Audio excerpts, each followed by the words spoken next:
तर रत्नागिरीमध्ये मुसळधार पाऊस बरसतोय। जगबुडी नदीने धोक्याची पातळी ओलांडलेली आहे। चिपळूणमधील वाशिष्ठी आणि संगमेश्वरमधील शास्त्री सोनवी बाव नदी या ठिकाणी सध्या धोक्याची पातळी या नद्यांनी ओलांडलेली आहे। राजापूरमधील गोदावरी नदीने सुद्धा इशारा पातळी ओलांडलेली आहे।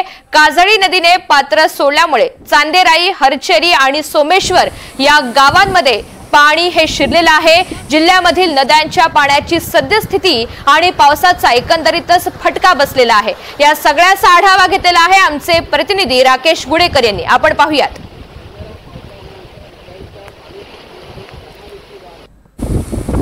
रत्नागिरी जिल्ह्यात मुसळधार पावसाची बरसात जी आहे ती सुरूच आहे। त्यामुळे नद्यांच्या पाणी पातळीत देखील कमालीची वाढ झालेली आपल्याला पाहायला मिळते। खेडमधील जगबुडी नदीने धोका पातळी ओलांडलेली आहे, तर अन्य ज्या काही 5 नद्या आहेत त्या 5 नद्यांनी इशारा पातळी देखील ओलांडलेली आहे। सध्या आपण आहोत ते लांजा तालुक्यातील काजळी नदी या किनारी आहोत आणि या ठिकाणी देखील आपण पाहतो काजळी नदी देखील दुथडी भरून वाहते। काही ठिकाणी या काजळी नदीला पूर आल्यामुळे पुराचं पाणी जे आहे ते हरचेरी किंवा अन्य भागातही घुसलेलं आहे। त्यामुळे तिथलं जनजीवन जे आहे ते विस्कळीत झालेलं आहे।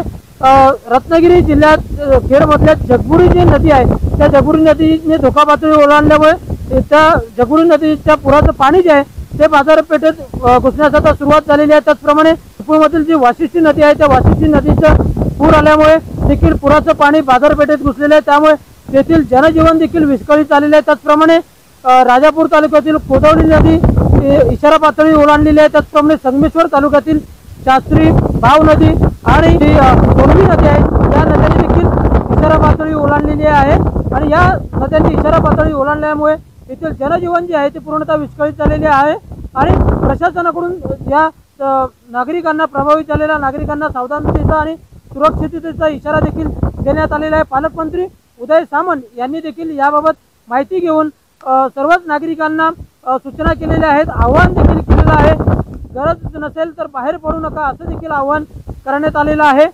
सध्या देखील पावसाची संततधार सुरूच असलेली आपल्याला पाहायला मिळते। त्यामुळे एकूणच जर आपण पाहायला गेलं तर उद्या देखील जिल्ह्यासाठी रेड अलर्ट देण्यात आलेला आहे। त्यामुळे मुसळधार पावसाची शक्यता देखील उद्याही वर्तवण्यात आलेली आहे।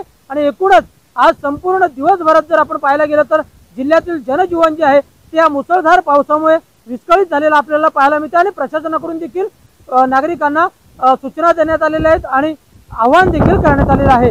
राकेश गुडेकर, NDTV मराठी, रत्नागिरी।